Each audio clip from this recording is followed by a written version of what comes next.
गुरु वचन बलिदान पावन वैष्णव जय श्री कृष्ण चैतन्य प्रभु नित्यानंद श्री अद्वैत गदाधर शिवासादि गौरभक्त हरे कृष्णा कृष्णा कृष्णा हरे हरे हरे राम राम राम हरे हरे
कृष्ण गोपाल रूपिणम जय गिरिराज गोवर्धन की अन्नकूट महामहा उत्सव की समागत गौर भक्त वृंद की निताई गौर सीतानाथ प्रेमानंदे हरे कृष्ण। আমরা আজকে अन्नकूट तथा गिरि गोवर्धन पूजा অংশগ্রহণ করছি। এই গিরি গোবর্ধন কোথায় আছে আপনারা কারা জানেন? কোথায় আছেন? এই গিরি গোবর্ধন কোথায় অবস্থান করছেন এই পৃথিবীতে? শ্রীরাম বৃন্দাবনে। সবাই বলুন বৃন্দাবন ধাম কি। তো এই গিরি গোবর্ধন এই পৃথিবীতে প্রকটিত হয়েছেন, এই বিষয়টা পাণ্ডু রাজা প্রশ্ন করেছিলেন ভীষ্মদেবকে এবং ভীষ্মদেব বলছিলেন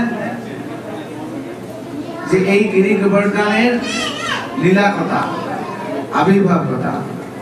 তো আমরা জানি অরুণাচল, বিন্ধ্যাচল এরা হচ্ছে এই পৃথিবীর সর্বশ্রেষ্ঠ পর্বত শ্রেণী। তো এই অরুণাচলের পুত্র হচ্ছেন এই গিরি গোবর্ধন। তিনি ছিলেন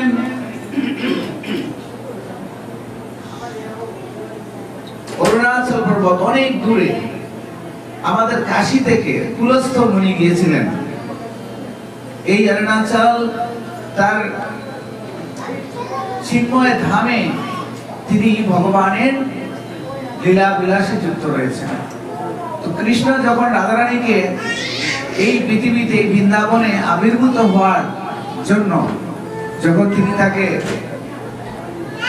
বলেন, তখন রাধারানী বলেন যে আমি যেতে রাজি আছি, কিন্তু সেই বৃন্দাবন যেখানে তুমি আমাকে যেতে বলছো সেখানে যদি গিরি গোবর্ধন পর্বত থাকে, যমুনা দেবী থাকে, ইত্যাদি, তাইলে আমি সেখানে যেতে রাজি আছি। এই জন্য কৃষ্ণের অশেষ ইচ্ছায় এই গিরি গোবর্ধন পর্বত এই পৃথিবীতে অবতীর্ণ হন অরুণাচলের মাধ্যমে তার পিতা। তো তিনি জন্মগ্রহণ করার পরেই এই পৃথিবীতে সুখ্যাতি এবং এই গিরি গোবর্ধনের মহিমা এর গুণকীর্তন তাকে সারা পৃথিবীর সমস্ত অন্যান্য কি পর্বত সমূহ, এবং এই পুলস্ত্য মুনি অবস্থান করতেন কাশীতে। তো তিনি গিয়েছিলেন এই গিরি গোবর্ধনকে এই কাশীতে আনার জন্য, যাতে কাশীর মহিমা আরো বেশি প্রকাশিত হয়। আমরা সবাই জানেন গয়া, কাশী হচ্ছে খুব প্রসিদ্ধ বৃন্দাবনের কিছু স্থান। তো পুলস্ত্য মুনি চলে যান এবং গিয়ে তার পিতার কাছ থেকে অনুমতি নিয়ে এই গিরি গোবর্ধন পর্বতকে তিনি নিয়ে আসতে থাকেন। কিন্তু গিরি গোবর্ধন রাজি হন পুলস্ত্য মুনির সাথে আসতে, এতে একটা শর্তে। কি শর্ত? যে আমাকে কোথায় যদি আপনি রাখেন আমি কিন্তু সেখানেই তাকে আমি আটকাবো। তখন পুলস্ত্য মুনি এই গিরি গোবর্ধনকে হাতে করে তিনি নিয়ে চলে আসেন। কিন্তু যখন বৃন্দাবনের উপর দিয়ে যাচ্ছিলেন তখন এই গিরি গোবর্ধন জানেন তিনি কেন পৃথিবীতে আসছেন। এই রম্য স্থান, এখানে ভগবান শ্রীকৃষ্ণ আসবেন এবং এখানে তিনি তার বাল্য লীলা বিলাস তিনি সম্পূর্ণ করবেন। তখন এই গিরি গোবর্ধন তিনি ওখানে ভারী হতে থাকেন এবং সেই ঋষির বাহ্য ক্রিয়ার চাপ তিনি অনুভব করতে থাকেন, এবং তখন তিনি শৌচ ক্রিয়া করার জন্য এই বৃন্দাবন পর্বতকে বৃন্দাবনে তিনি কিছুক্ষণ রাখেন। যখন শৌচ ক্রিয়া করে তিনি আবার কাশীর উদ্দেশ্যে যাবেন, তাকে তুলবেন, আর তুলতে পারছেন না। তখন কি এই গিরি গোবর্ধন পর্বত বললেন যে হে ঋষিবর, আপনার সাথে তো আমার কথাই ছিল, আপনি যে কোথায় আমাকে স্থাপন করে রাখেন আমি সেই স্থান আর ত্যাগ করতে পারবো না। তাই হে প্রভু আমাকে ক্ষমা করুন, আমি এখানেই আমি অবস্থান করতে চাই। তখন সেই পুলস্ত্য মুনি তিনি খুব ক্রুদ্ধ হন এবং এই গিরি গোবর্ধন পর্বতকে তখন তিনি একটু অভিশাপ করেন। কি অভিশাপ? যে তুমি আমার সাথে তাহলে একটা প্রতারণাই করেছ, তুমি আমার সাথে কাশীতে যাবে, এই কথা ছিল তোমার সাথে, এখন তো বৃন্দাবনের এই স্থান তোমার ভালো লেগে গেছে, কৃষ্ণচন্দ্র আসবেন, তাই তুমি সেই লীলায় অংশগ্রহণ করার জন্য তুমি আমার সাথে যেতে চাচ্ছ না। তাই আমি তোমাকে অভিশাপ দিচ্ছি, তুমি প্রতিদিন এক শস্য দানা পরিমাণ তুমি এই পৃথিবীর নিচে চলে যাবে। তখন এই গিরি গোবর্ধন পর্বত তিনি সেটা সাদরে সেই ঋষির অভিশাপ তিনি গ্রহণ করেন। এবং বলা হয় এই কলিযুগে যখন এই গিরি গোবর্ধন পর্বত বর্তমানেও বিদ্যমান রয়েছে বৃন্দাবনে, হাজার হাজার লোক প্রতিদিন এই গিরি গোবর্ধন পরিক্রমা করে। 24 বা 21 কিলোমিটার চওড়া, অনেক বড় দৈর্ঘ্য প্রস্থ ছিল।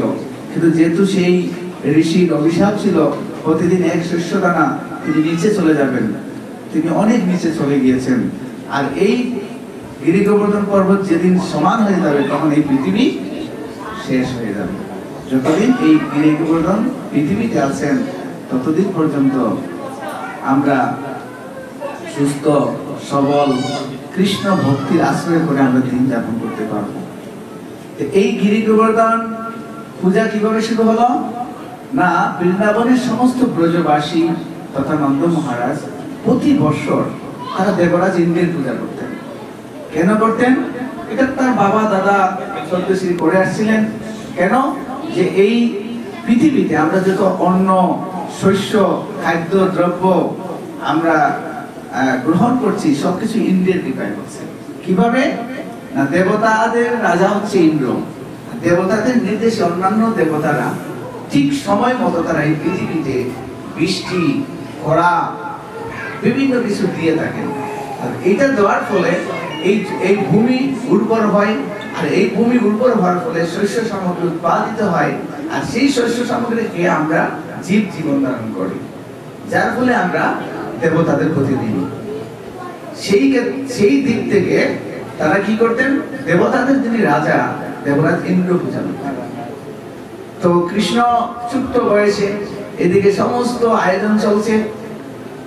কৃষ্ণ জিজ্ঞাসা করছেন, বাবা আজকে আমাদের বাড়িতে এত উৎসব মুখর মনে হচ্ছে, কি হতে যাচ্ছে আমি জানতে পারি? বলে, বাবা তুমি এটা বুঝবা না, আমাদের বাড়িতে আগামী দিন দেবরাজ ইন্দ্র পূজা হবে, আমরা ইন্দ্র পূজা করার জন্য ব্যতিব্যস্ত, তাই সবাই আমরা সবকিছু নিয়ে তৈরি করতে আমরা এখন খুবই ব্যস্ত রয়েছে। তখন কৃষ্ণ পিতা নন্দ মহারাজকে বলছেন, বাবা আমরা ইন্দ্র পূজা কেন করব? তখন তিনি বললেন, দেখো দেবরাজ ইন্দ্রের কৃপায় এই জগতে আমরা সবকিছু পাচ্ছি। উনি যদি দেবতাদেরকে ঠিকঠাক মতো সবকিছু না দিতে বলেন, তাহলে এই জগতে অনেক কিছু উৎপাদিত হবে না। বিশেষ করে আমাদের গাভীরা ঘাস খায়, বৃষ্টি হয়, আর বৃষ্টি হওয়ার ফলে মাটি থেকে সুন্দর ঘাস উৎপাদিত হয়, আর সেই ঘাস আমাদের গাভীরা খায়, আর সেই গাভীরা আমাদেরকে দুগ্ধ প্রদান করে, আমরা সেটা দিয়ে জীবিকা নির্বাহ করি। তখন কৃষ্ণ বললেন যে, হে পিতা, আমি বুঝলাম ভালো আপনারা দেবরাজ ইন্দ্রের পূজা করছেন, আপনাদের বিশ্বাস। আচ্ছা বাবা, সমুদ্রে তো কেউ, সমুদ্রের মধ্যখানে তো কেউ দেবরাজ ইন্দ্রের পূজা করে না, তাহলে ওখানে বৃষ্টি হয় কেন? কৃষ্ণ পিতাকে বললেন। পিতা তো এই কথার উত্তর দিতে পারছেন না। তুমি বলছো যে দেবরাজ ইন্দ্র বা দেবতার পূজা করলে আমরা বৃষ্টি পাবো, আমরা শস্য সামগ্রী সঠিকভাবে উৎপাদিত হবে, কিন্তু ওখানে তো কেউ পূজা করে না, সমুদ্রের মধ্যখানে, কিন্তু ওখানে তো বৃষ্টি হয়।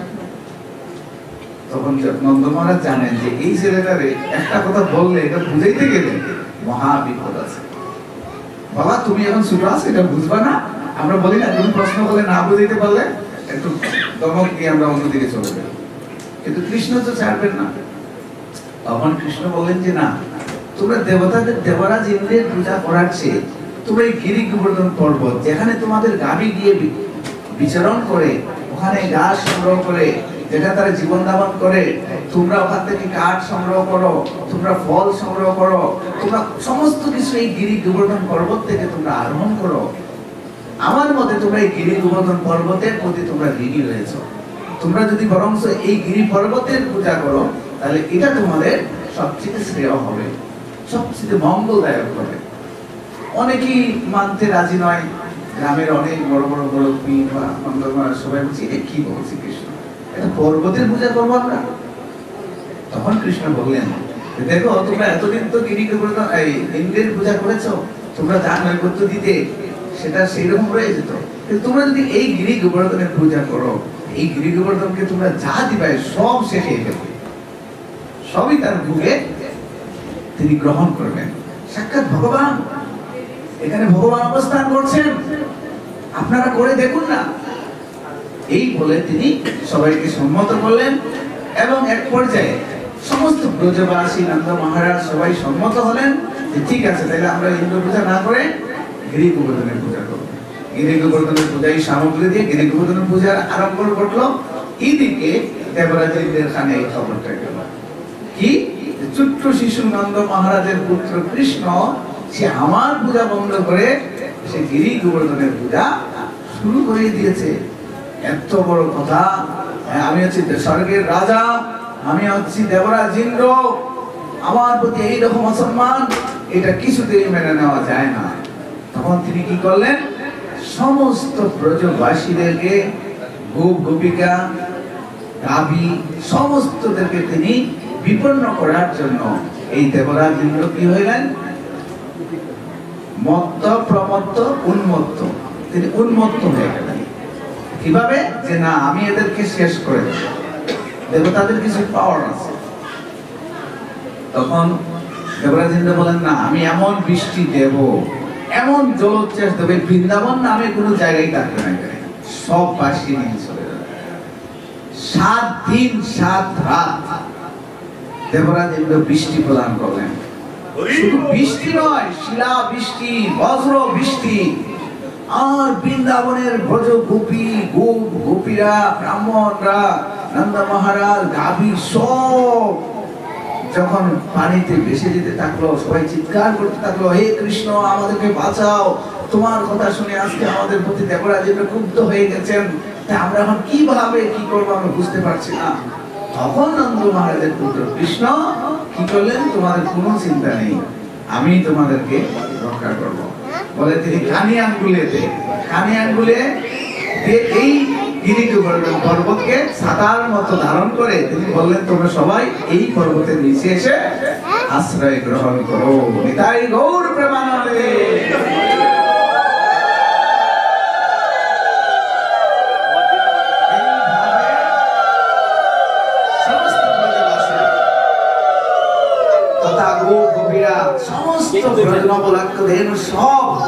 এই গিরি গোবর্ধন পর্বতের নিচে আশ্রয় করলেন। দেবরাজ ইন্দ্র বৃষ্টি দিচ্ছেন, বৃষ্টি চতুর্দিকে চলে যাচ্ছে। এতদিন বৃষ্টি দিয়ে তিনি ভাবছেন এখন আর কেউ নিশ্চয় বেঁচে নেই, সবাই ইতিমধ্যে মারা গেছে। তখন তিনি আসছেন দেবরাজ ইন্দ্র বৃন্দাবনে, এসে দেখছেন কি ব্যাপার, ওমা দেখুন যে সবগুলো রয়ে গেছে, একটাও মনে নেই, বিষয়টা কি? তখন তিনি বুঝতে পারলেন যে এই শিশু নন্দ মহারাজের পুত্র কৃষ্ণ এক সাধারণ কেউ নয়, নিশ্চয়ই পুরুষোত্তম ভগবান। হায় হায়, আমার তো অপরাধ হয়ে গেছে, আমি কি করলাম? তখন তিনি ব্রহ্মার কাছে গেলেন, বললেন, হে ব্রহ্মাজি, আমি তো মহাপরাধ করে বলেছি কৃষ্ণের চরণে, আমি জানি না তিনি যে পরম পুরুষোত্তম ভগবান, তাই মূর্খতা বলছে তো আমি তার সাথে প্রতিদ্বন্দ্বিতা করে গিয়েছিলাম, করতে গিয়েছিলাম, এখন আমার উপায় কি, আমি কিভাবে সেই অপরাধ থেকে মুক্ত? তখন তিনি স্বর্গের গাভী সুরভিকে নিয়ে তিনি বৃন্দাবনে আসেন এবং কৃষ্ণের কাছে তিনি ক্ষমা চাইতে আসেন। কৃষ্ণ তাকে ক্ষমা প্রার্থনা করেন, কিন্তু এই অপরাধের ফলে তার একটা নিম্নচুনি তার জন্ম হয়। আর এই থেকে ওখানে যে গিরি গোবর্ধনের যে পর্বতের পূজা করেছিল সমস্ত ব্রাহ্মণ গোপীরা, যা কিছু ভোগ লাগিয়েছিলেন, গিরি গোবর্ধন লম্বা হাত দিয়ে সব খাইতে শুরু করলেন। আর মাতাজিরা, পিতাজিরা মনে যা আছে যেগুলো অবশিষ্ট ছিল সেগুলো দিতে থাকলেন। আর ভগবান ওখানে বলছিলেন, আইনর আইনর, আরো আনো আরো আনো, আমি আরো খেতে চাই, আরো খেতে চাই। তখন ওইখানে বৃন্দাবনে একটা গ্রামের নাম হচ্ছে, ঘটনা এখানে হয়েছিল আইনর গ্রাম, মানে আরো আনো আরো আনো, মানে এটা হিন্দিতে নাকি আইনর, আইনর শব্দটা। আইনর নামে একটা গ্রাম এখনো বৃন্দাবনে রয়েছে, ওই জায়গাটা ওই নামে ওই জায়গার গ্রামের নাম হয়ে গেছে। এই জন্য এই গিরি গোবর্ধনের একটা অন্ন যদি কেউ পায়, প্রসাদ রূপে কেউ গ্রহণ করতে পারে, বলছে তার কোটি জন্মের পাপ থেকে সে এই অন্নকূট মহাপ্রসাদ, এটা অন্য প্রসাদ থেকে সর্বশ্রেষ্ঠ প্রসাদ, যেটা সরাসরি ভগবান নিজে গ্রহণ করেছেন। তাই আমাদের প্রত্যেকের শ্রদ্ধাবনত চিত্তে এই প্রসাদ গ্রহণ করা উচিত। এবং আমরা সর্বসিদ্ধি গোবিন্দ চরণ, ভক্তি মুক্তি শুদ্ধি কামী সকলই অশান্ত, কৃষ্ণ ভক্ত নিষ্কাম অতএব শান্ত। আমাদের উচিত কৃষ্ণের নাম করা, কৃষ্ণের ভক্ত হওয়া এবং এই সমস্ত অনুষ্ঠানগুলোকে কি আনন্দ আস্বাদন করা। কারণ আমরা যদি কৃষ্ণকে ভগবান রূপে স্বীকার করি, আর তারপরে যদি আমরা তার কৃপা চাই, আমরা নিশ্চিত তার কৃপা লাভ করব।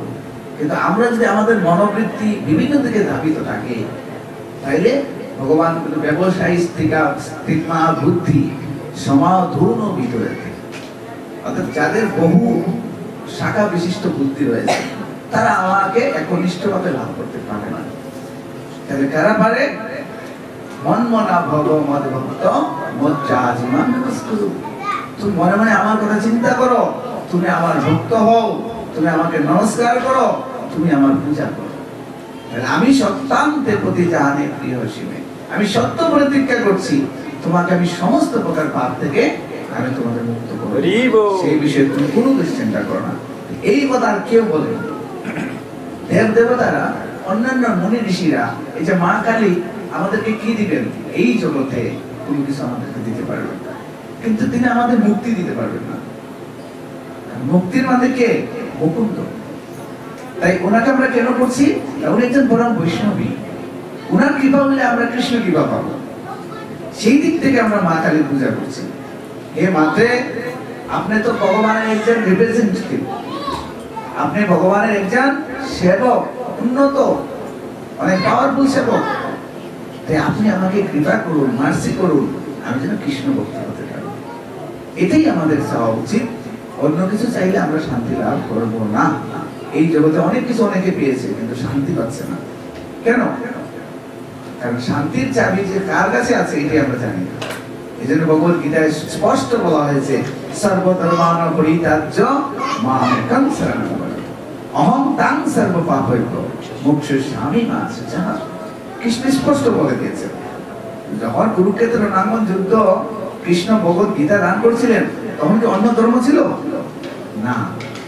তাহলে এখানে কৃষ্ণ কোন ধর্ম পরিত্যাগ করার কথা বলেছেন এটা আমাদের বুঝতে হবে। তখন এই খ্রিস্টান, বৌদ্ধ, মুসলিম এই ধর্মগুলো ছিল না। এই জন্য যেই জন ভজে কৃষ্ণ সে বড় চতুর। কৃষ্ণ ভক্তরা সব দেবতার ভক্ত, কিন্তু দেবতার ভক্ত নট কৃষ্ণ ভক্ত। অর্থাৎ আমার কাছে একটা $100 আছে, এই $100 ভিতরে 1 টাকা আছে, 5 টাকা আছে, 10 টাকা আছে, 20 টাকা আছে, 50 টাকা আছে, তাই না? এখন আপনার কাছে যখন $100 আছে, আপনাকে কেউ বলো তোমার কাছে 5 টাকা আছে, আপনি কি বলবেন নাই? যে বুকে আসে বলবেন নাই, তার কাছে বান্ধি নেই। কিন্তু ওই নোটের ভিতরে তো ওই নোটগুলো আছে, তাই না? ঠিক যদি আমরা কৃষ্ণ ভক্ত হই, তাইলে দেব দেবতা আমাদের প্রতি সন্তুষ্ট হন। আর যদি কোনো শুধু তাহলে আমি দেবতার ভক্ত হই, কৃষ্ণ ভক্তকে ভুলে যাই, কামস্তস্তৈ হত জ্ঞান প্রবর্তন্ত অন্য দেবতা।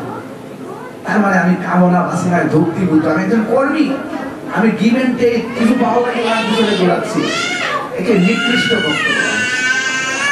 তাই আমাদের কৃষ্ণ ভক্তি সর্বোত্তম, এই জিনিসটা আমাদের বুঝতে হবে। এবং এই প্রসাদ গ্রহণ করে আমরা কৃষ্ণের কৃপা নিয়ে আমরা যেন সেই দিকে এগিয়ে যেতে পারি। তাহলে জন্ম, মৃত্যু, জড়া, ব্যাধি, এই 4টা আসল সমস্যা আমাদের।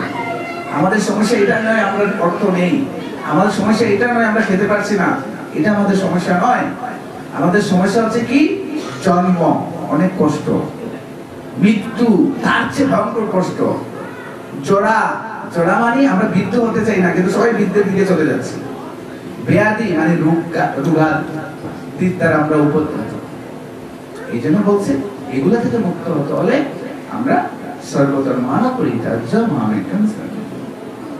কৃষ্ণের অনেকগুলো অনুষ্ঠান রয়েছে, অনেকগুলো, প্রতিদিন আমরা উৎসব করতে পারি।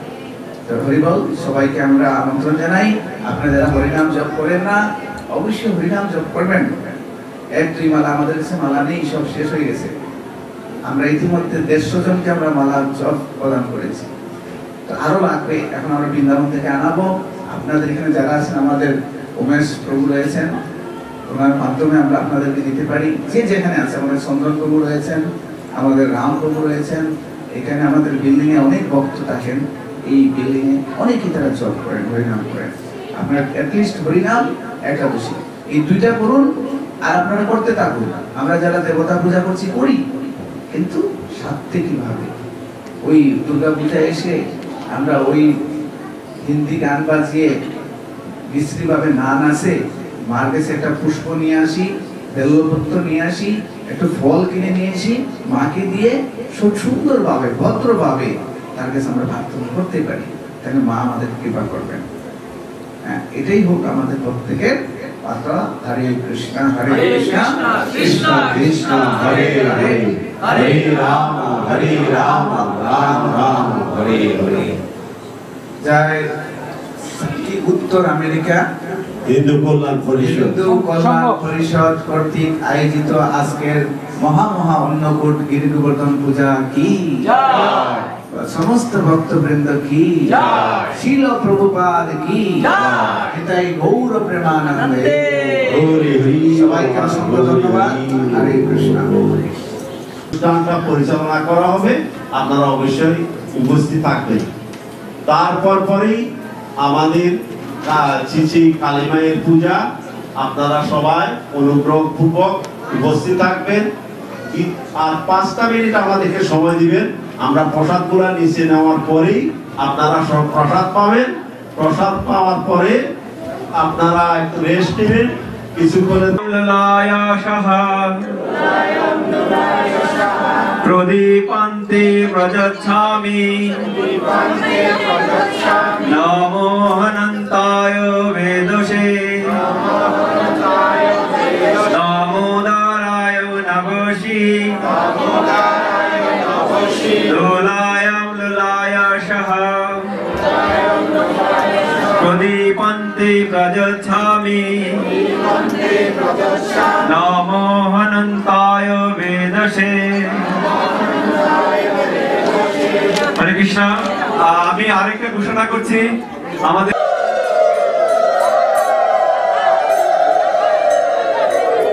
হরে কৃষ্ণ বিশেষ অনুরোধ, এটা একটা মৌন ব্রতের মতো আপনাদের ধ্যান ধারণা থাকবে। আমি প্রথমে বলেছি ভগবান শ্রীকৃষ্ণের চরণে 4 বার,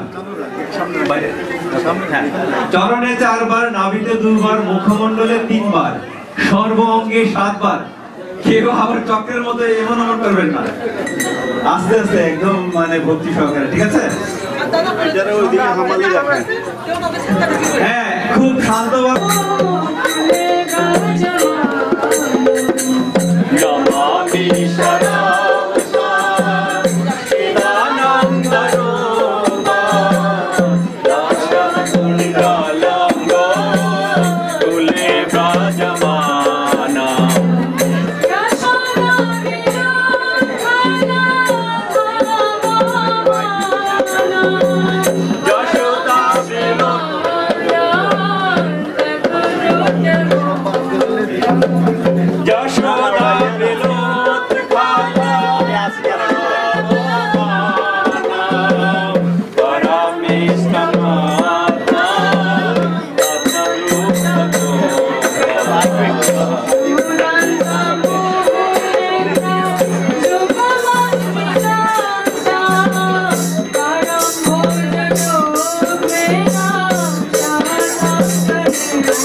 Bye.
कन्हैया की समगत भक्त बिंदु की दामोदर प्रज्वलन मंगल प्रदीप की श्री भक्त सज्जन সঙ্গে পক্ষ থেকে সবাইকে অশেষ ধন্যবাদ। যারা প্রসাদ দিতে চান আমি প্রসাদ রেডি করতেছি, প্লিজ দয়া করে আপনারা নিচে গিয়ে সারিবদ্ধভাবে প্রসাদ দিবেন। কিছুক্ষণ পরেই আমাদের শ্রী শ্যামা পূজা আরম্ভ হবে। আপনারা একটু দয়া করে আমাদেরকে সহযোগিতা করবেন, এ আমাদের কাম্য। হরে কৃষ্ণ হরে কৃষ্ণ।